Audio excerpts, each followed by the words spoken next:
Hi everyone, welcome to the part 2 of the yesterday's lecture. अगर किसी ने part 1 नहीं देखा है तो उसका जो लिंक है आपको डिस्क्रिप्शन में मिल जाएगा। ये वीडियो सीरीज के अंदर हम लोग वीकली करंट अफेयर्स को कवर करते हैं 2 पार्ट्स के अंदर। पिछले हफ्ते के जो हॉट टॉपिक्स होते हैं करंट अफेयर्स के, जिनकी बहुत ज़्यादा प्रोबेबिलिटी होती है एग्जाम में आने के लिए, उनको हम 2 पार्ट्स में कवर करते हैं। This is the second part. My name is Rohit गर्चा, this is Abhimanyu IAS, which has more than 25 years of experience in this particular field and has given out more than 2200 positive selections since 1999. Let's begin the lecture, and for complete course watch till the end of the video, जहां पे मैं आपको detail में बताऊंगा कि what the master course of current affairs 2024 is all about. Right now sit attentively, try to understand each and everything. Let's begin. ठीक है, done है इसमें। चल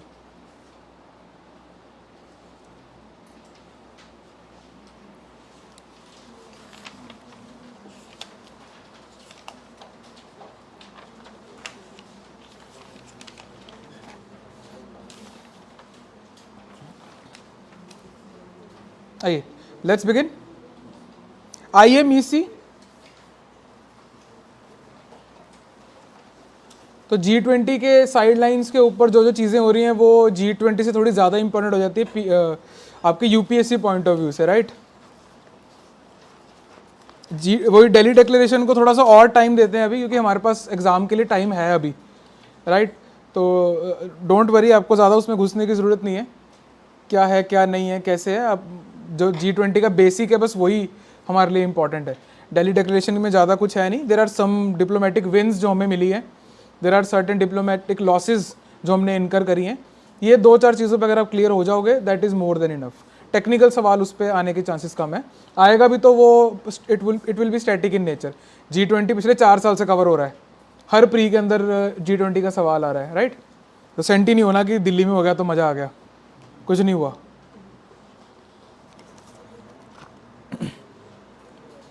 चलिए, India, middle east, Europe, economic corridor.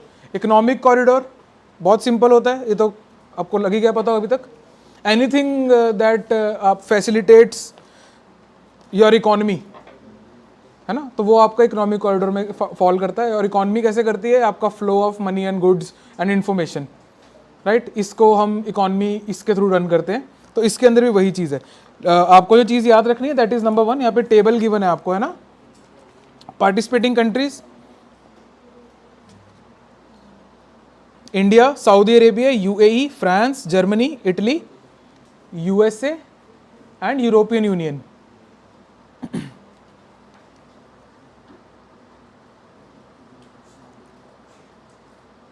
कुछ कॉमन सा दिख रहा है इनमें कंट्रीज में? कुछ एक पर्टिकुलर ग्रुप हाईलाइट हो रहा है यहाँ पे, नॉट कंप्लीटली बट एक पर्टिकुलर ग्रुप है। नेक्स्ट वाले में थोड़ा सा हिंट मिलेगा आपको। ऑब्जेक्टिव्स देखिए, IMEC seeks to boost trade, clean energy and economic growth while providing an alternative to China's BRI. कौन कर रहा है सबसे ज्यादा काउंटर चाइना की BRI को? एक पर्टिकुलर ग्रुपिंग है। एशियन कौन बोल रहा है? मुंह छुपा लो। अरमान, मुझे मत बताना तुमने बोला है। हाँ जी,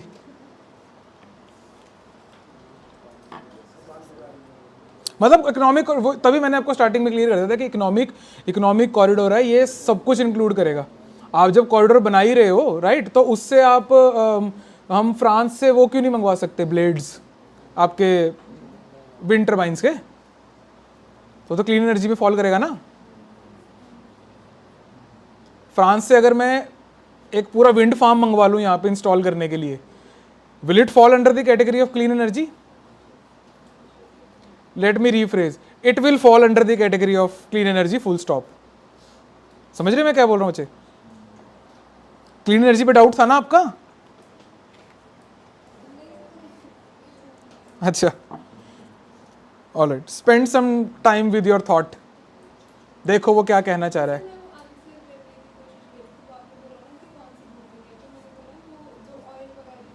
अच्छा अच्छा अच्छा अच्छा, वो कहना चाह रहे हो आप, कौन सी है उसका नाम ही ले दो नाम, ऑर्गेनाइजेशन का नाम पूछ रहा हूँ। ONGC तो नहीं है, ONGC नहीं। चलिए आगे देखो, आगे आगे आगे, देयर इज अ हिंट, आ जाओ आ जाओ।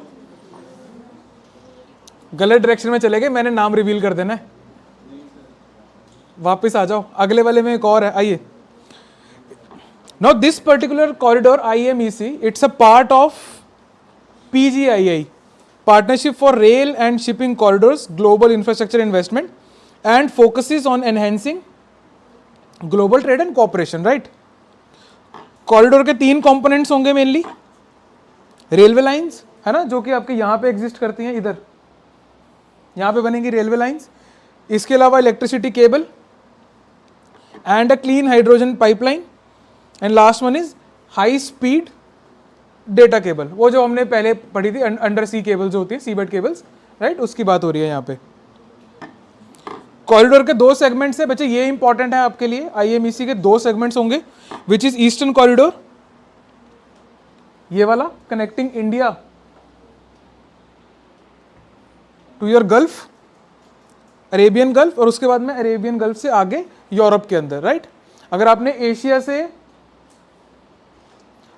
एशिया से यूरोप को कनेक्ट करना है, राइट, तो आपके पास दो रूट्स होते हैं मेन, मतलब क्योंकि एयरवे भी है वैसे तो, but it is very costly, उसमें पर टन जो कॉस्ट है वो बहुत ज़्यादा हाई है, बहुत ही ज़्यादा हाई है, राइट।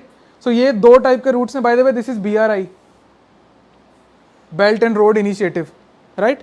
जो लैंड से जा रही है इसको बेल्ट कहा जाता है, जो सी से जा रही है उसको रोड कहा जाता है, राइट। ये कन्फ्यूजन है इसके अंदर, ये आया हुआ है सवाल पहले, राइट। तो ये 2 रोड्स हैं, और हम जो करना चाह रहे हैं वो यहाँ से इधर को टच करना चाह रहे हैं, और हम इधर से जाना चाह रहे हैं। चाइना के पास ऑलरेडी इससे बेटर, इससे कॉम्प्रिहेंसिव प्लान है, इसी को काउंटर करने के लिए हम ये सब खोल रहे हैं। हमने लास्ट टाइम भी एक और प्लान पढ़ा था जो कि नॉर्थ साउथ कॉरिडोर था, है ना, इकोनॉमिक कॉरिडोर, और हम इधर को जा रहे हैं विच इज़ IMEC, ठीक है। ये सारे कॉरिडोर्स आपके लिए इंपॉर्टेंट है, और ज़्यादा है नहीं, 3 या 4 हैं। सारे कॉरिडोर्स आपको याद होने चाहिए, कहाँ से किसको टच कर रहा है, बहुत basic information, right. Now this particular initiative, Partnership for Rail and Shipping Corridors, Global Infrastructure Investment, इसके ऊपर कुछ लिख लेते हैं, ये भी इंपॉर्टेंट हो गया हमारे लिए। It is a collaborative effort bye, here you get the answer, G7 Nations. China को काउंटर करने के लिए G7 लगता है, और उन्होंने ओपनली इसका मुद्दा उठा रखा है। G20 नहीं कर सकता ओपनली, G20 रशिया को भी नहीं ओपनली क्रिटिसाइज कर पाया था, वो यूक्रेन के साथ भी ज़्यादा स्ट्रॉन्ग लैंग्वेज में बोल नहीं पाया था, राइट। तो G7 कर सकता है, G7 के अंदर China is not a party, right. तो G7 ओपनली बोलता है कि हम तो ये कर रहे हैं, लिख लीजिए, it's a collaborative effort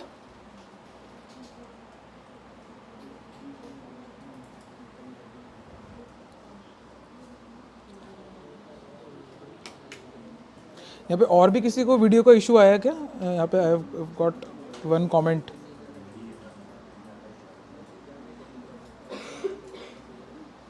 please confirm ताकि मैं कंटिन्यू कर सकूं इसको।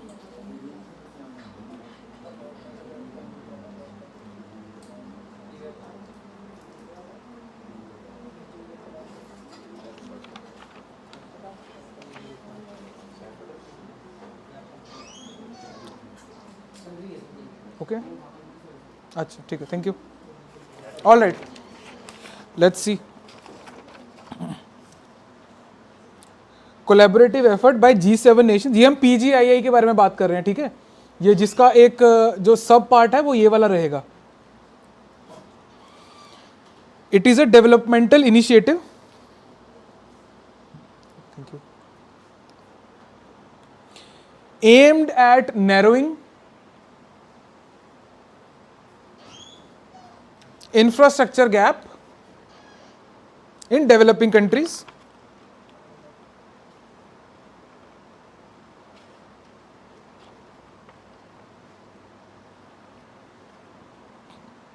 in developing countries, full stop। पर ये सब हमें पता है, अब हम तो इतने चालाक तो हो गए, हमें पता है कि ये क्या बोल रहे हैं और ये करना क्या चाह रहे हैं, है ना। It's just a counter of BRI, और BRI एक टेक्स्ट बुक एग्जाम्पल है डेवलपमेंट पहुंचाने का। कहीं पे डेवलपमेंट नहीं हो रही, सड़क बना दो, उसे बस मेन स्ट्रीम इकोनॉमी में कनेक्ट कर दो, बात खत्म हो जाती है, राइट। डेवलपमेंट वहाँ पे तब पहुँचती है जब कहीं पे सड़क पहुँचती है पहले, और उसके बाद में इलेक्ट्रिसिटी पहुँच जाती है, राइट। ऑटोमेटिकली डेवलपमेंट जो है सीप इन करती है। Next we go in digital infrastructure, यही आपको इंडिया में भी फॉलो होता हुआ दिखेगा। हमारे पास में पहले प्रधानमंत्री ग्राम सड़क योजना PMGSY, है ना, उसके बाद में रूरल इलेक्ट्रिफिकेशन के प्लान्स आए, उसके बाद में digital India, right. So this is a text book example, अगर डेवलपमेंट करनी है ये मेथड है। इसके बाद में जब भी नेक्स्ट कोई टेक्नोलॉजी आएगी, अब कौन सी आ रही है, AI, अब हम उसको देखेंगे कैसे अंदर तक सीप इन करवाना है, पर्कुलेशन कैसे करनी है, राइट। एक टेक्स्ट बुक एग्जाम्पल है ये। Alright, other initiatives of G7, other initiatives अंदर PGII, एक और है अदर इनिशिएटिव अंडर PGII, जो ट्रांस अफ्रीकन कॉरिडोर है वो भी PGII का पार्ट है। ट्रांस अफ्रीकन कॉरिडोर, थोड़ा सा लिख लो इसके बारे में। Will connect the port of Lobito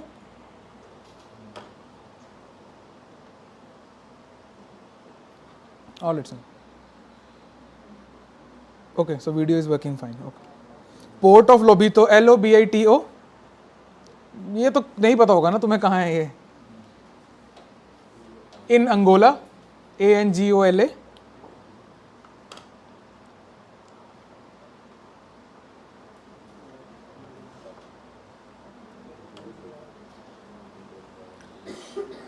with Katanga province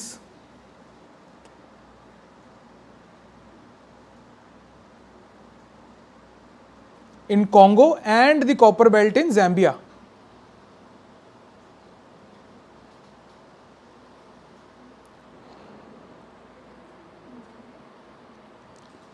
हाँ, Zambia, ZAMBIA कंट्री का नाम है। हो सकता है सिलेक्शन के बाद तुम्हें कुछ समय यहाँ पे एज एम्बेसडर रहना पड़े, एज एम्बेसडर।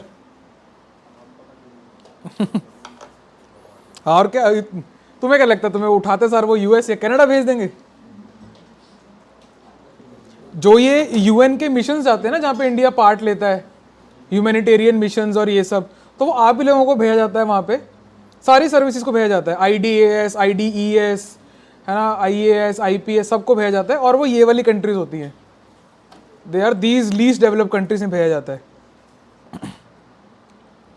जहाँ पे आप वापस आके बताते हो कि यार बाकी सब तो बहुत ख़राब था, कॉफ़ी बहुत अच्छी मिलती थी, है ना, जहाँ ऐसी इस टाइप की जो बातें होती हैं, जिसकी वजह से आप लोग से लोग दूर भागेंगे जब आप लोग बूढ़े हो जाओगे, क्योंकि आपके पास और कोई बात करने को नहीं होगी, और आप लोग अपनी गुणगान करते रहोगे, and younger people will detach from you guys. That is why reading is important, it gives you a window to see the world. एक बार ही कोई ऐसा एग्जाम क्लियर होता है, कोई भी फॉर दैट मैटर, वो इमीडिएटली आपका एक रोड ब्लॉक बनता है आपकी पर्सनल ग्रोथ के अंदर, इमीडिएटली। ईगो आपके साथ में आसमान पे होती है ना। अब आप सब आपको पूछ रहे हैं, an number of validation, infinite validation, आपके टीचर भी बोल रहे हैं वाह वाह क्या कर दिया, पेरेंट्स भी खुश हैं, सारे खुश हैं, सब देख रहे हैं, लोग एडवाइस मांग रहे हैं आपसे।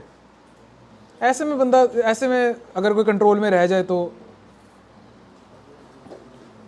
He is a good person. चलिए, बाय एनी चांस आपको BRI के ऊपर शॉर्ट नोट लिखना है, ताकि BRI भी, देखो मेरी बात सुनो, ये मेरे को मुंह पे मना करने से पहले एक बार सोच लिया करो कि कहीं ऐसा तो नहीं है नुकसान हो जाएगा, ठीक है। मेरे को पता है मेरे को आता है और मेरे को लिखा भी हुआ है। लिख लें क्या? बहुत शॉर्ट में लिखते हैं, उस सेंस में कि जो आपके लिए रेलिवेंट है for your pre and mains.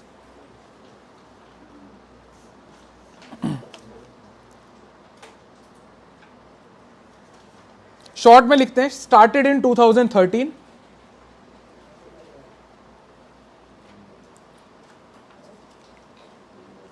to revive the ancient Chinese trade routes. 2013, initiated in 2013 जब in 2013 to revive the ancient Chinese trade routes. कहां पे? Between East Asia and Rome.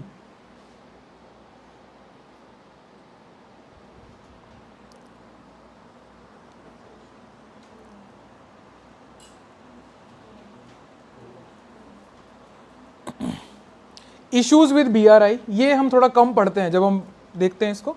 Issues with BRI, ये समझ खुद लेना आप, है ना, क्योंकि मेरे को नाक की गर्दन दिख गई थी. अब आप समझोगे खुद. Number 1, unsustainable debts. World Bank की रिपोर्ट है बाय द वे इसके ऊपर कि 43 कॉरिडोर्स में से 12 ऐसे हैं जो कि आपके श्योर शॉर्ट डेट में जाएंगे और अनसस्टेनेबल है फिस्कली. दैट मीन्स कि जब कोई प्रोजेक्ट अनसस्टेनेबल होता है, that particular area that becomes the area of China itself. अब मैं चाहता तो हाँ चलिए.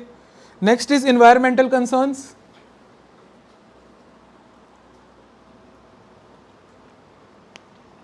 ठीक है, अब चाइना को कहां पड़ी है किसी जगह पे इन्वायरमेंट बचाने की, मुद्दा ही कुछ और है. Next is corruption.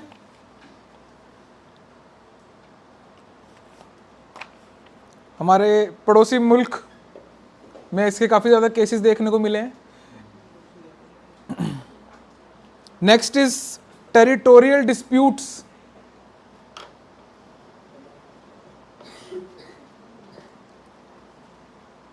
जो ये काशगार और वो गदावर पोर्ट के बीच में जा रहा है, वो POK से होता हुआ जा रहा है, right.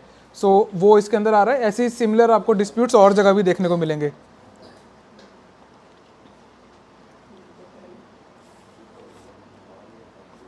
Next is G7 alternative.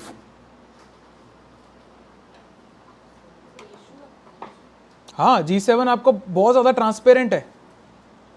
G7 is a transparent agency और वो कुछ कॉमन वैल्यूज़ पे काम करता है. और वो 7 नेशंस हैं, उन 7 की इज्जत एक साथ चलती है और सारे वो डेवलप्ड नेशंस हैं. वो चाइना को काउंटर करना चाह रहे हैं, राइट. तो चाइना एकदम से बड़ा बन के निकल रहा है उसमें, वो है.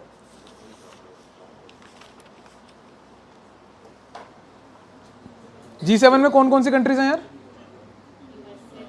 हाँ, USA एक नहीं है, G7 है. इंडिया नहीं है, लिख लो. लिख लीजिए G7.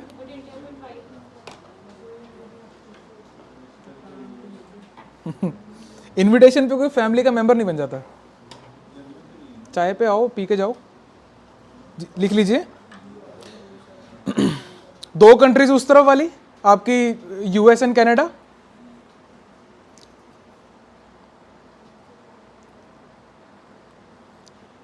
चार कंट्रीज आपकी European, which is France, Germany, UK and Italy. इसमें आप जर्मनी, फ्रांस और आई थिंक UK तक तो याद रख सकते हैं. इटली थोड़ा भूल जाता है, कुछ और दिमाग में आता रहता है, तो ये याद रखना. और एक कंट्री आपकी एशिया से, दैट इज योर, जो चाइना को काउंटर करता है अच्छे खासे तरीके से, जापान. ये है G7. इसके अलावा जिसके लिए मैंने ये पूरी चीज लिखवाई है, नेक्स्ट पॉइंट लिखिए. एडिशनली यूरोपियन यूनियन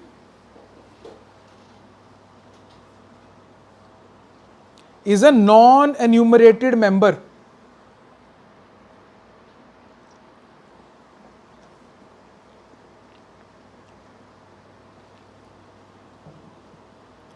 ठीक है जी, फुल स्टॉप. अगर हम पूछेंगे G7 का यूरोपियन यूनियन मेंबर है या नहीं, तो बनेगा नहीं, है ना. और अगर एसोसिएटेड है, कैसे एसोसिएटेड है? It is a non enumerated member. और कोई भी जो इस टाइप की ग्रुपिंग बनती है, उसका एक कोई कॉमन ग्राउंड होता है, राइट. कोई भी आप ग्रुपिंग देखेंगे उसका कोई कॉमन ग्राउंड है. G20 का भी कॉमन ग्राउंड आपको मिल जाएगा.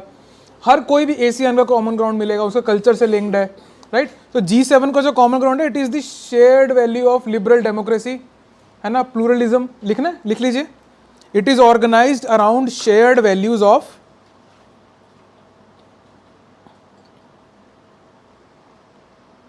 प्लूरलिज्म. हालांकि ये प्लूरलिज्म जापान के लिए थोड़ा सा वैलिड नहीं है, but this is how they portray themselves. Pluralism, liberal democracy,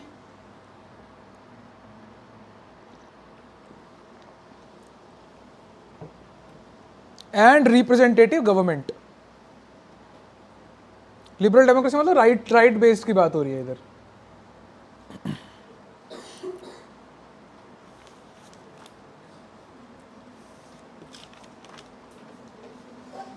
चलिए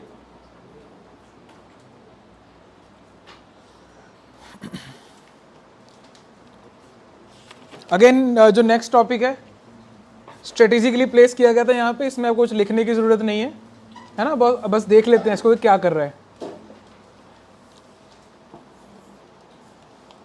आज से कुछ साल पहले तक हम जो डिसेबिलिटी थी उसको ना हम वेलफेयर की नज़र से देखते थे, राइट. हमारे जितनी भी स्कीम्स थी it was with an eye of welfare कि हम भला कर रहे हैं, right. Now everything is changing for the past 3 और 4 ईयर्स. हमने इसको राइट बेस्ड कर दिया है कि ये हक है उनका, ये अधिकार है ना. डिसेबिलिटी के लिए उनको चीज़ें प्रोवाइड करना, उनकी लाइफ को मेन स्ट्रीम में लेके आना, राइट. ये इट्स अ राइट. चलिए आ जाओ देख लेते हैं इसके अंदर.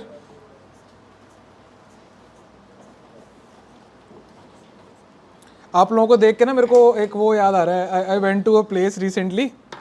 उन्होंने ना बहुत अच्छा से एक एक्वेरियम रखा हुआ था और उसमें बड़ी बड़ी मछलियाँ थी एंड वो सारी मछलियाँ ऐसे बड़ा बड़ा मुंह खोल रही थी सांस लेने के लिए, है ना. Which is an indication. अब मछलियाँ तो बोर नहीं हुई होंगी या हुई भी होंगी तो नहीं पता लगेगा हमें. वो बड़ा बड़ा मुंह खोल रही थी तो बाद में पता लगा कि ऑक्सीजन की कमी हो रही है उसमें. दैट्स वाई दे आर, जैसे हम फास्टली ब्रीथ करते हैं. So just a simple method के जो पंप है वो पूरा पानी में डूब गया था और थोड़ा सा उसको ऊपर निकाल के ऑक्सीजन वाला जो एयर वाला उसको बाहर करो तो bubble start forming in it, right. बस ऐसे ही आप लोगों के खुले मुंह देख के वो मछलियाँ याद आई मुझे, है ना. ब्लू इकॉनमी का ज़माना है तो मैंने कहा ये एग्जाम्पल जो है शेयर कर देता हूँ आप लोगों से. ठीक है आ जाओ इसको देखते हैं. Department of empowerment of persons with disability, DEPWD, किस मिनिस्ट्री के अंडर है ये? कौन देगा राइट बेस्ड अप्रोच डिसेबिलिटी को? कौन देगा जस्टिस सोशली? हाँ, मिनिस्ट्री ऑफ सोशल जस्टिस के अंडर है ये. इन्होंने 5 ट्रांसफॉर्मेटिव इनिशिएटिव्स लॉन्च करने की बात करी. कुछ लॉन्च हो चुके हैं, कुछ होंगे अभी, है ना. आप लोगों ने जो देखना है वो ये है कि अगर हम किसी को राइट्स देना चाहते हैं, समझो इस बात को, अगर हम किसी को राइट्स प्रोवाइड करना चाहते हैं तो हमें किस किस लेवल पे सोचना पड़ेगा, कैसे देना पड़ेगा हमें. अगर किसी को राइट्स प्रोवाइड करना चाह रहे हो किसी पर्टिकुलर ग्रुप को तो कैसे करते हैं, राइट. आइए देखते हैं. तो यहाँ पे गिवन है that ministry of social justice and empowerment will launch 5 initiatives. एक इसमें से हो चुका है, हमने पढ़ भी लिया उसके बारे में. PM दक्ष, ये हम पढ़ चुके हैं. इसके अंदर डिसेबिलिटी के लिए एक अलग से पोर्टल के लिए लिंक जो है प्रोबेबली वो डाल देंगे इसके अंदर, right. After this number 1 is MOU with Council of Architecture, COA, right. क्या करेगा वो? To mandate universal accessibility courses in bachelor of architecture programmes. कि आर्किटेक्चर प्रोग्राम्स के अंदर आप एक्सेसिबिलिटी को इंटीग्रेट ही कर दोगे शुरू से ही, तो आपकी कॉमन थिंकिंग के अंदर आर्किटेक्ट्स की पहले ये चीज़ आ जाएगी कि जो आपका जो आर्किटेक्चर है वो इंक्लूसिव होना चाहिए, राइट. अभी हमें स्पेशली करना पड़ता है. इनफैक्ट अगर कहीं पे किसी मार्केट में रैंप बन जाता है ना तो वो एक चुनाव का मुद्दा बन जाता है, राइट. बट हम बोल रहे हैं कि उनका तो अधिकार था, अधिकार देके आप ऐसे कैसे बोल सकते हो, राइट. सो वो इसके ऊपर मुद्दा है कि अगर आप एक MOU साइन होगा उसके साथ में काउंसिल ऑफ आर्किटेक्चर के अंदर और इसको कोर्स का मुद्दा ही बना दोगे आप, right. It will develop a certified course also. It will develop the certified course for architects and civil engineers to conduct accessibility audits. ये जो पर्टिकुलर पॉइंट है ये मैंने आपको इसलिए डाल के दिया था, जब आप एथिक्स के अंदर आंसर्स लिखते हो ना बच्चे, तो इस टाइप की टेंजिबल चीज़ें लिखनी होती हैं, राइट. अब इसमें कितनी टेंजिबल चीज़ बोली है कि हम इन लोगों को तैयार करेंगे to conduct accessibility audits, right. This is such a practical approach, right. तो एथिक्स के आंसर के अंदर जो कि जहाँ पे सब कुछ हवा में होता है तो आप इस टाइप के एग्जैक्ट सॉल्यूशंस दे के, right, you can gain more marks. Actually वो चाह ही ये रहे हैं. Next is releasing anonymous data of UDID. UDID is by the way unique disability ID, right. तो जो भी disabled person है उनकी एक अलग से ID होती है, इसको UDID बोलते हैं. तो UDID से लिंक करके कुछ एनोनिमस डेटा प्रोवाइड किया जाएगा फॉर रिसर्च पर्पसेस, है ना, data driven decision making in the disability sector, किसी भी तरीके से यूज़ हो सकता है। आई थिंक ये भी आपका एक ओपन सोर्स ही रहेगा, ये वाला डेटा भी, ताकि आप बेटर पॉलिसीज़ बना सको। अभी भी जो हमारे राइट्स हम प्रोवाइड करते हैं, ये हम सिविल सोसाइटीज़ के थ्रू ही मेजरली प्रोवाइड करते हैं। That is why we have umbrella schemes, जहाँ पे हम लोग NGOs को सपोर्ट करते हैं, पैसा वैसा देते हैं उनको स्ट्रेट फॉरवर्ड। NGOs की पर्कुलेशन सरकार से कहीं ज़्यादा है और रहेगी, क्योंकि NGOs वहीं से उठती हैं, उसी मिट्टी से बनती हैं। सरकार इज़ समथिंग एक्सटर्नल, है ना, वो टॉप डाउन अप्रोच पे आती है, NGOs वहीं ग्राउंड लेवल पे होती हैं। Next we have PM Daksh portal, इस पे तो बिल्कुल भी बात नहीं करेंगे हम, क्योंकि हो चुकी है। लास्ट इज, इसी के नीचे गिवन है 5th पेज के ऊपर, pathways to access, some editing error is there, next page पे होना चाहिए था। जो जजमेंट्स हैं उनको एक बुकलेट के through as a reference provide किया जाएगा, right, which will be a guide for the stakeholders, कि किस जजमेंट में क्या बोला हुआ है, राइट, उसको कंपाइल करके डेटा एक बुकलेट में डाला जाएगा गाइडेंस के लिए। Last we have online case monitoring portal by the chief commissioner for PWD, ठीक है जी। ग्रीवियंस हैंडल करना है, ऑनलाइन कंप्लेंट फाइलिंग करनी है, हेयरिंग वगैरह, ये सब कुछ जो है आपका ऑनलाइन पोर्टल के थ्रू CCPD, इसका नाम नहीं आया अभी तक पोर्टल का, पर ये भी कोई टेढ़ा मेढ़ा से ही नाम होगा, जैसे ही आएगा हम यहाँ पे इंटीग्रेट कर लेंगे, ठीक है जी। तो ये 5 तरीकों से ये जो है राइट बेस्ड अप्रोच के साथ में डिसेबिलिटी को देखा जाएगा by DEPWD, right, simple enough. चलिए आगे चलते हैं।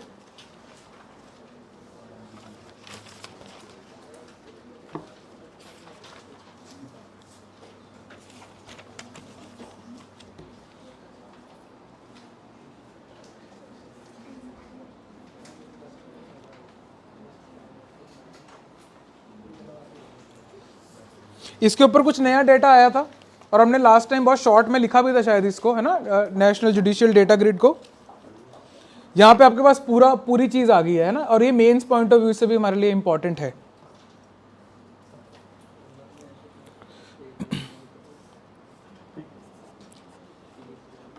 फर्स्ट ऑफ ऑल तो आपने यही याद रखना है कि सुप्रीम कोर्ट का इनिशिएटिव है, ठीक है जी, टॉप पे लिखा हुआ है। इसमें if you see the first point, the integration with the NJDJ as a part of an open data policy. क्या होगा ओपन डेटा पॉलिसी से? ट्रांसपेरेंसी। ट्रांसपेरेंसी, आप खुद भी सोचो, अगर कहीं पे ओपन डेटा होता है तो वहां पे आपका ट्रस्ट भी बिल्डअप होता है, राइट, आपका ट्रस्ट बिल्डअप होएगा। अगर आपने इसका एग्जांपल सोचना है, फॉर एग्जांपल, अब ये पता नहीं आप कहाँ लेके जाओगे इस बात को, कईयों के व्हाट्सएप पे लॉक होता है ना, और इफ देयर पार्टनर और समवन वो उसको एक्सेस करना चाहेंगे, अगर तो एक्सेस मिल गया, हालांकि I am pro privacy, very pro privacy, मेरा पर्सनल ओपिनियन मैटर नहीं करता वैसे यहाँ पे, बट जैसी ट्रांसपेरेंसी इंट्रोड्यूस होती है ना, वहाँ पे ट्रस्ट बिल्डअप होता है ना।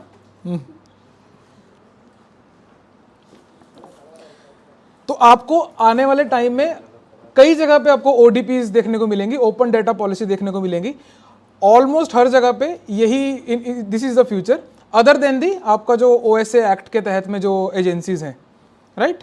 अब आप जाके R&AW का नहीं देख सकते, रॉ का जाके नहीं देख सकते आप डेटा, है ना, IB का नहीं देख सकते हो, अदर देन दैट। आइए आगे देखते हैं क्या है अबाउट में। देखिए, it's a national repository of data relating to cases instituted pending and disposed of by the courts across the country, ठीक है जी। जो केस फाइल हो रहा है, जो पेंडिंग चल रहा है, राइट, और जो हो चुका है, सब कुछ इसके ऊपर आपको डेटाबेस जो है यहाँ पे प्रोवाइड होगा। यहाँ पे बच्चे एक ना डेटा लिख लीजिए कि why we need such thing, कितने केसेस पेंडिंग चल रहे हैं, ये सब है ना, तो आपको सर्च करने की जरूरत नहीं पड़ेगी। हेडिंग डाल लीजिए current pendency,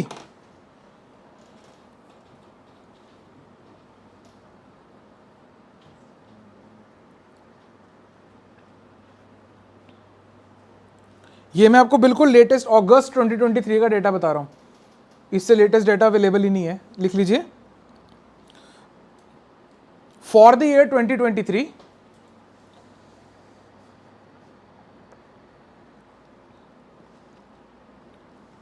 the total pendency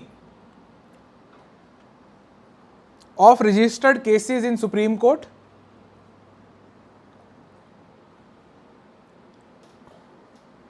is 64854, 64,854.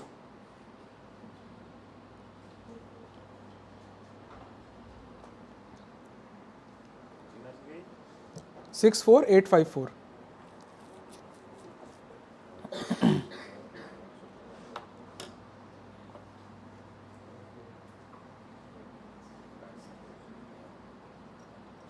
In August 2023,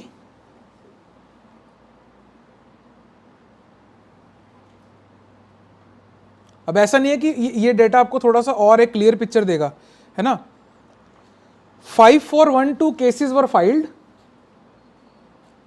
exact number याद रखने की जरूरत नहीं है, बट समझना क्या हो रहा है कि क्यों पेंडेंसी हटाई जा सकती है। 5412 cases filed and 5033 cases were disposed.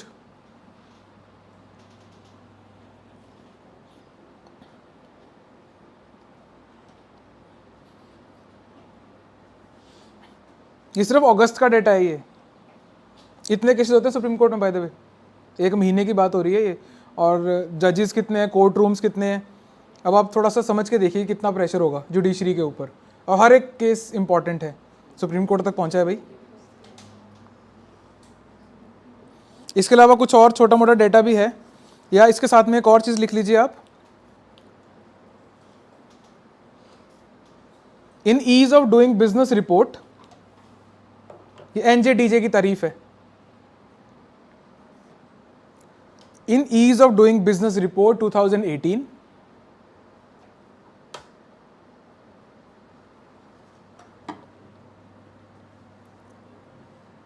The World Bank commended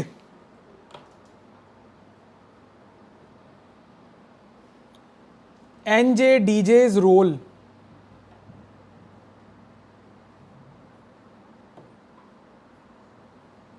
full stop. क्यों किया होगा, यहां थोड़ा सा दिमाग लगाओगे तो आप पहुंच जाओगे। Ease of doing business report है, उसमें जुडिशरी की तारीफ हुई है। क्यों, कौन से वाले?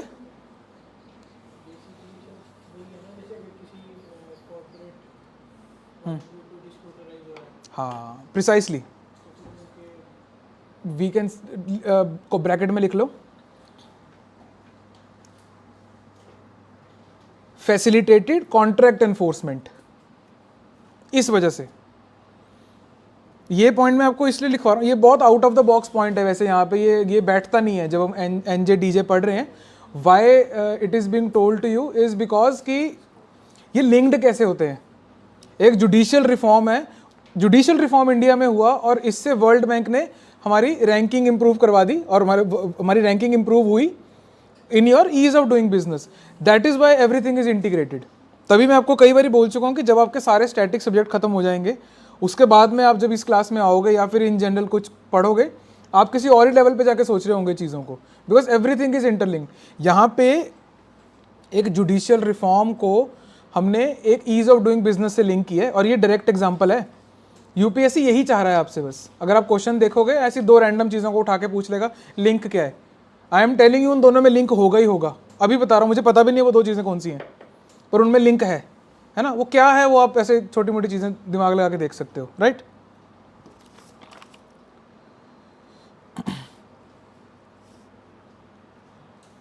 इसमें कुछ कुछ पॉइंट्स हैं जो कि आपके प्री के लिए इंपॉर्टेंट है, जो कंफ्यूज कर सकते हैं। दैट इज द अबाउट के अंदर आप थर्ड पॉइंट देखोगे, it's key feature is that the data is updated in real time.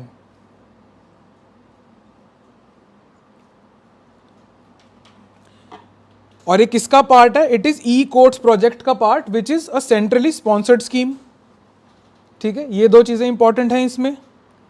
Developed by NIC,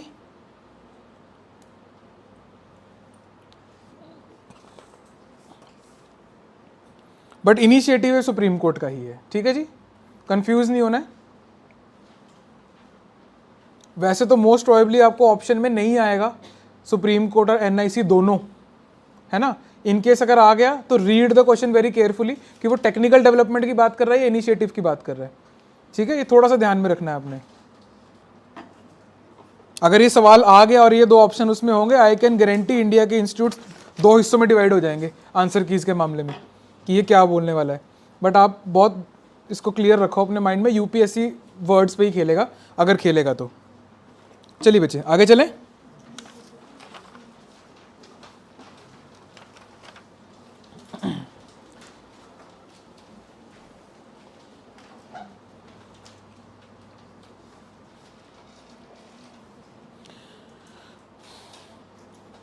so basically UN women ने एक रिपोर्ट रिलीज करी है जिसका नाम आपके टाइटल में है, progress on sustainable development goals the gender snapshot 2023, right. एक तो सीधा सवाल तो यही बनेगा कि छोटे मोटे ये किसने दिया रिपोर्ट, इस टाइप के।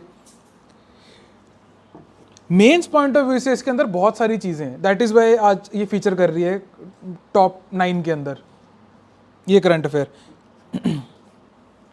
क्या किया है इसने? The report provides a comprehensive analysis of the current state of gender equality across all 17 SDGs.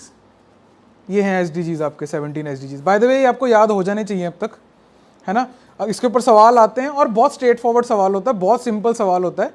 एक सिंपल सवाल जब आपको 2 नंबर दे के जाता है ना, वो बहुत इंपॉर्टेंट होता है किसी भी एग्जाम के अंदर, राइट। तो एसडीजीज याद कर लेना जैसे भी करने हैं आपको, एक बार याद कर लोगे ये 2-3 साल भूलोगे नहीं आप, और ये 2030 तक वैलिड है ना। तो आई थिंक आपके अटेम्प्ट्स एग्जॉस्ट हो जाएंगे, ये वैलिड रहेगा।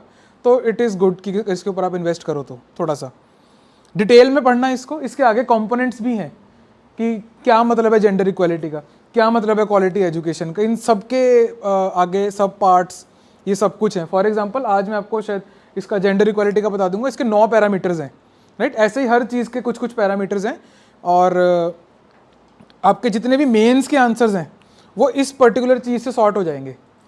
The moment you read each and everything, if you see की क्लीन वाटर एंड सैनिटरी, इसमें सब कुछ है जो यूपीएससी पूछता है, या आपको पता होना चाहिए। This has everything, 17 goals has everything, including partnerships for the goals, international cooperation की बात हो रही है यहाँ पे, राइट। इस टाइप की चीज़ें सब कुछ। आइए रिपोर्ट में देखते हैं।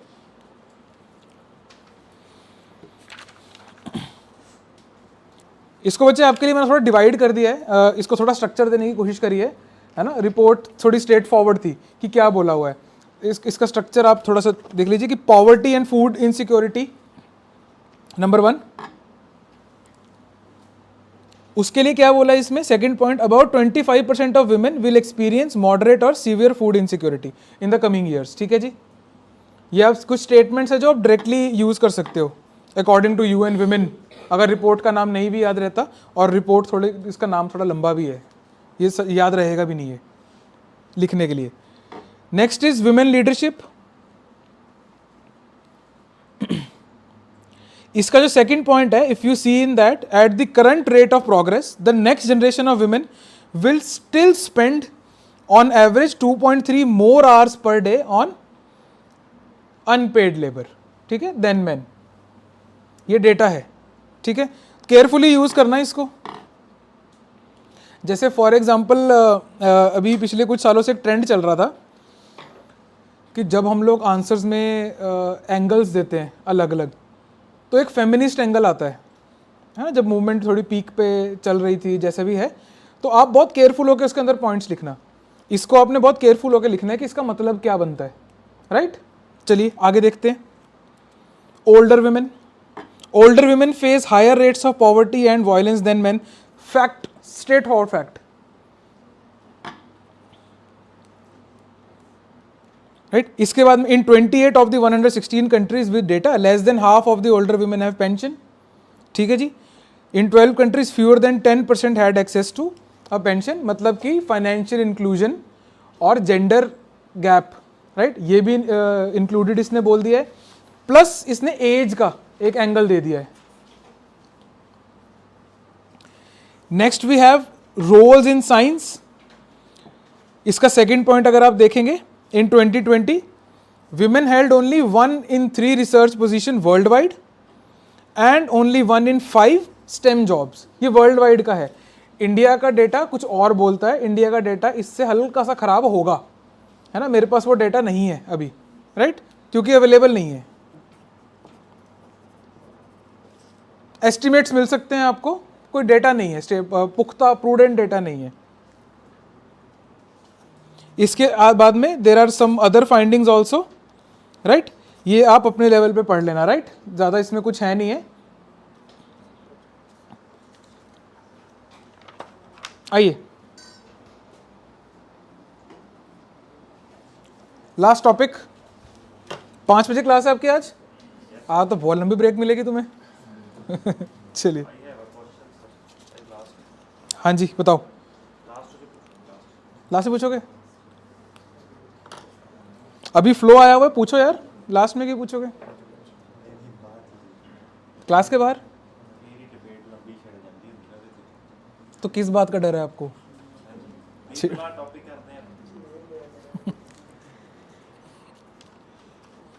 अच्छा, ड्राइविंग सीट पकड़ ली है कि कौन सा टॉपिक कब डिस्कस होगा मैं बताऊंगा। कोई नहीं, फिर हम क्लास के बाहर करेंगे अब, ठीक है। चलिए, अर्थक्वेक आया है, मोरक्को अर्थक्वेक। सी ये वाला जो रीजन, इसको थोड़ा समझते हैं पहले। ये वाला जो पर्टिकुलर रीजन है ना, ये इट इज़ अफ्रीका का अपर पार्ट है ना, और ये particular area it is not known for earthquakes. यहाँ पे कम आते हैं अर्थक्वेक्स। अब क्योंकि अर्थक्वेक कम आते हैं, इसलिए जो इनका आर्किटेक्चर है वो रेजिलिएंट नहीं है। क्यों बनाओगे आप, क्यों पैसा लगाओगे इसके ऊपर? इस वजह से जब आते हैं अर्थक्वेक्स तो वो डेवास्टेटिंग होते हैं। That is why you see कि इतने ज़्यादा हाई नंबर के अंदर डेथ्स हो गई हैं, right. This is the reason. क्योंकि कम आते हैं इसलिए रेजिलिएंट नहीं है, इसलिए अवेयर नहीं है। कोई लास्ट जैसे कोई बड़ा डिजास्टर आए हुए अगर कुछ साल बीत जाते हैं तो लोग भूल जाते हैं, लोगों की मेमोरी वीक है। कोई भी डिजास्टर, कोई भी हैपनिंग क्यों ना हो, राइट, लोग नहीं याद रखते हैं, राइट।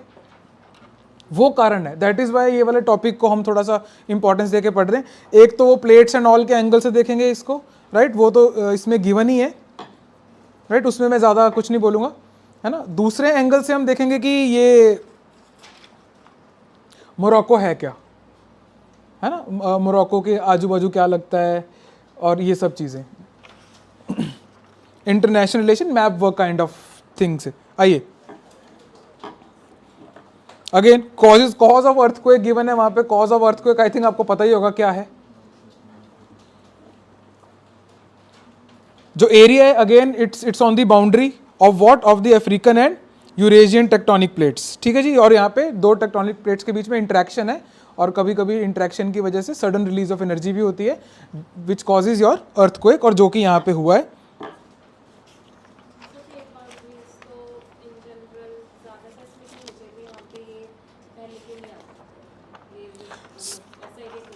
इन प्लेट बाउंड्रीज की भी इंटरेक्शन के टाइप्स हैं, राइट। एक में स्ट्रिक एंड स्ट्राइप फॉल्ट होता है, एक में सबडक्शन होती है, एक में वो होती है, हाँ। तो इनकी ज़्यादा इंटरेक्शन नहीं है। यहाँ पे लिखा भी हुआ है कि it's a complex plate boundary. The area is generally not known for the frequent earthquakes. Again ये वही बात है, जैसे कि हम बात करते हैं कि ज्योग्राफी के अंदर समटाइम्स जो हमारा डेटा है, अगेन इंट्यूशन वाली बात, वो हमें थोड़ा सा काउंटर इंट्यूटिव लगता है। अब अर्थक्वेक है तो कॉज तो उसका बाउंड्रीज ही रहेंगी। आइए आगे देखते हैं। इसके जो नेक्स्ट 2-3 पॉइंट्स है ना कि इट्स ऑब्लिक, रिवर्स, फॉल्टिंग और ये सब, जिसको ये वाले पॉइंट्स नहीं पता होंगे बच्चे, इसको आप देख लेना एक बारी, है ना। Types of interaction between plates, ये स्टैटिक का पार्ट है। आइए आगे चलते हैं। It is a country, Morocco के बारे में देखते हैं। It is a country in the Maghreb. Maghreb का लिटरल मतलब इट्स वेस्ट ओनली, है ना। जैसे हम नॉर्थ, वेस्ट, ईस्ट, साउथ करते हैं, ये भी आप बना सकते हैं वैसे, ये कई बार आ जाता होता है एग्जाम में। इसको मगरेब बोलते हैं वेस्ट को, लिख लीजिए।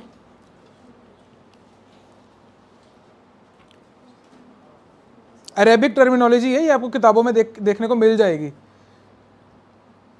जैसे वो पूर्व, पश्चिम, दक्षिण, उत्तर, ये ऐसे होता है, वैसे ये वाले अरेबिक टर्म्स हैं ये।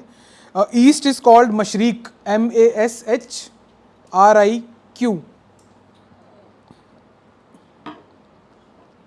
साउथ इज कॉल्ड जनूब, JANOOB। And north is called शमल, SHAMAL। ये आपको ना कुछ कुछ विंड सिस्टम्स और इस टाइप की चीजें आपको इनके नाम के ऊपर मिलेंगी। Now you know the context कि these are nothing but directions. North is शमल, SHAMAL। मशरिक is the east,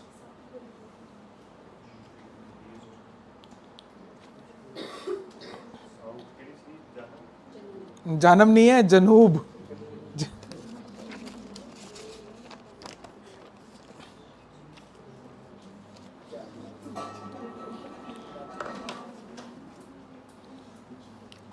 such type of things they are very beautiful to learn by the way। इस टाइप की चीज़ें आप पढ़ते हो और फ्यूचर का भी मान लो आपका उसमें इंटरेस्ट आता है लिटरेचर के अंदर पढ़ने में, है ना, तो आपको इमीडिएटली चीज़ें समझ में आएंगी कि ओह क्यों पता होना चाहिए। जैसे फॉर एग्जांपल एक बड़ी फेमस कवाली अखियाँ उड़ीक दिया है ना, सुनी हो ये? तो उसमें एक टर्म आती है कि पूरे दी हवा चले दिल मेरा डोलदा, है ना। नो पूरे दी हवा is the wind that flows from the पूर्वी direction which is nothing but your ये monsoon winds। so that means कि monsoon winds are coming और monsoon के अंदर people did not travel at that time, right। so इस type से आपको थोड़ा सा समझ में आता है कि ओह क्या कल्चर होगा। so जब ये इसमें वेट करने का एग्जांपल दिया जा रहा है तो पूरे दी हवा चले, तो इस टाइप से आपको जो आप फॉर एग्जांपल कोई और राइटर पढ़ते हो, बुल्ले शाह या इब्न बतूता या कोई भी आपके सामने आता है बाद में, तो आपको इस टाइप के टर्म्स वहाँ पे देखने को मिलेंगे। आपको मगरेब की नमाज तो सुना होगा आपने, है ना, इट इज़ अ नमाज जो कि उस डायरेक्शन में देख के, है ना, तो Maghreb is nothing but the west direction. आइए मोरक्को के बारे में देखते हैं and then will wind up the class after giving you the question. Thanks for reminding. Morocco, it is a country in the Maghreb region of the western North Africa, as it is याद कर लेना, and lies directly across the Strait of Gibraltar from Spain. ठीक है जी। Second part भी important है, Atlas mountain and the Rif mountains. हाँ यहाँ पे Atlas mountains and the Rif mountains make up the northern edge. Rif mountains Atlas के ऊपर हैं, राइट, जोग्राफिकली इसको यहीं पे याद कर लो, यहीं देख लो, this is the Rif, this is the Atlas. इसके फिफ्थ पॉइंट के अंदर आएंगे आप। The southeastern region of the country is blanketed by Sahara Desert, the world's third largest desert. It calls for a question. Largest कौन सा है? Sahara Desert third largest है।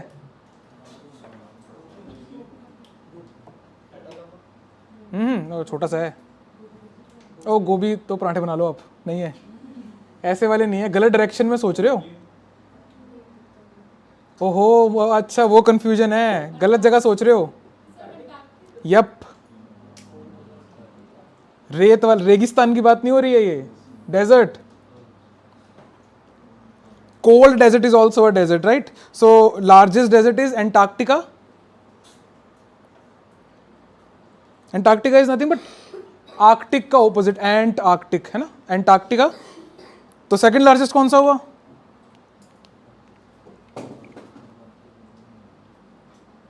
Arctic desert, second largest is Arctic desert.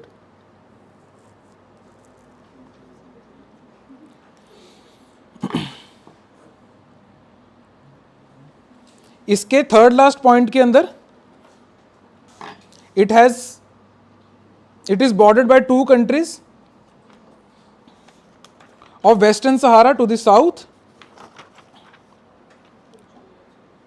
And Algeria to the, मिल गया आपको? कहां लिखा हुआ ये? मेरा घूम गया। Algeria to the east. या इसके बाद में एक ट्राइब ग्रुप है यहां पे, बर्बर्स, जिसके ऊपर एक टर्म है है ना, वो क्योंकि इसी ट्राइब से वो नाम आया और they have renamed themselves.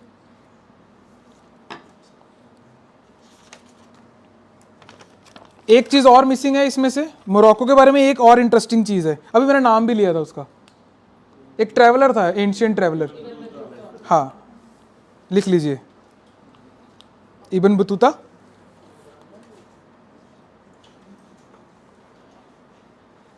Visited during the reign of Muhammad bin Tughlaq, MBT।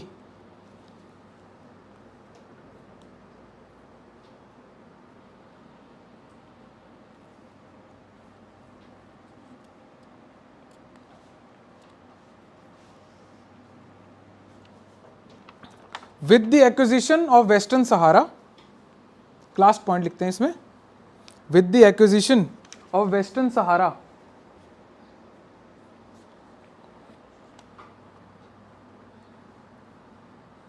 Morocco now possesses 2/3 of the world's phosphates.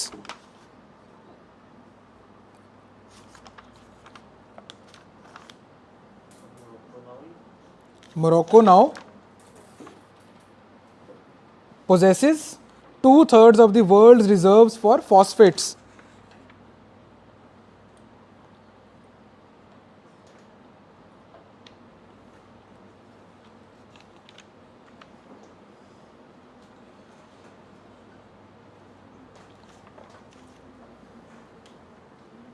क्या करते हैं फॉस्फेट से हम?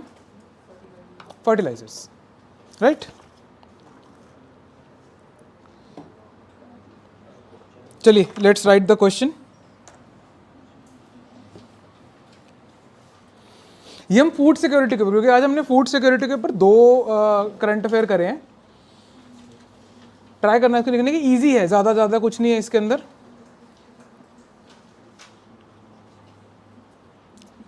ये आपका कंटेंट चेक ही नहीं करेगा क्वेश्चन, ये सिर्फ आपका राइटिंग स्टाइल चेक करने वाला है। ठीक है जी, लिखिए, with the ongoing climate change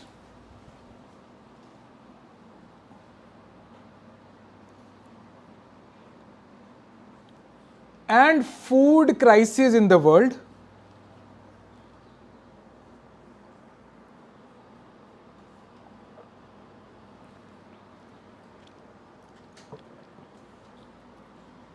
comma, climate resilient agriculture, comma, climate resilient agriculture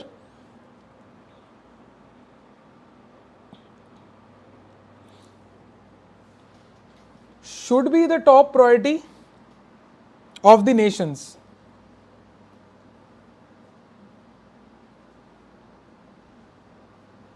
Full stop, analyze.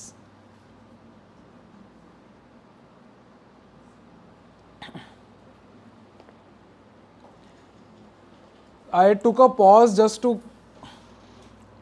see कि should की जगह must कर दें तो कैसा रहेगा। अगर हम शुड की जगह मस्ट कर दें तो आप, डू यू थिंक कि the question will change? Yes, it will change. क्या रखना है, शुड रखें, मस्ट रखें?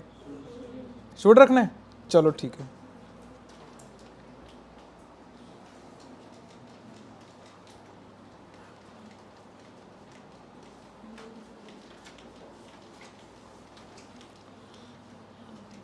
ऑलराइट बच्चे, थैंक यू सो मच। आज आपकी क्लास जल्दी खत्म हो गई है, राइट?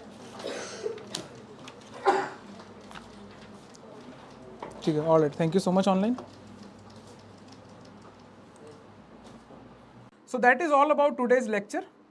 आई होप कि आज जो हमने पढ़ा है इसमें से आपके प्रीलिम्स और मेंस में कुछ रेलिवेंस के साथ सवाल आ जाएं। अगर सवाल आ गया इसमें से, you will definitely be having an edge over a major population of India who is preparing for the same examination right now. Let me tell you about the Current Affairs Master Course 2024. इस course के अंदर आपको basically 3 चीजें मिलती हैं जिसके through आपका जो करंट अफेयर्स है वो पूरी तरह सॉर्टेड हो जाएगा for your pre, mains as well as your interview. Number 1, you get weekly lectures जो कि ऑफलाइन या फिर ऑनलाइन फॉर्मेट में लाइव आपको मिलेगा। क्या फर्क है इसमें और अभी करंट वीडियो के अंदर? दैट इज कि इसके अंदर आपके पास में इंटरेक्शन, काउंटर क्वेश्चनिंग करने की सहूलत होगी। नाउ एवरीबडी नोज कि अगर आप काउंटर क्वेश्चनिंग और सवाल जवाब करते हैं तो आपकी मेंटल एबिलिटी इंक्रीज होती है, आपके न्यूरल नेटवर्क्स बढ़ते हैं। That is how we should prepare for anything. Next, you get weekly PDFs. जो टॉपिक्स यहाँ पे कवर नहीं होते हैं लेक्चर्स के अंदर, उसको वीकली पीडीएफ के फॉर्मेट के अंदर आपके डैशबोर्ड के अंदर प्रोवाइड किया जाता है, राइट, ताकि आपका कुछ भी पार्ट जो है वो मिस ना हो, इसके बाहर आपको जाने की जरूरत ही नहीं है। Last, you get weekly test. जो भी हमने पढ़ा है उसको हम कंसोलिडेट करेंगे वीकली एक टेस्ट देके, राइट। दिस इज द त्रिशूल मॉडल। अगर आप त्रिशूल गाड़ दोगे तो उसके बाद में आपको करंट अफेयर से परेशान होने की जरूरत नहीं है। This is the complete course. इस कोर्स के बाहर आपको कुछ भी और पढ़ने की जरूरत नहीं है।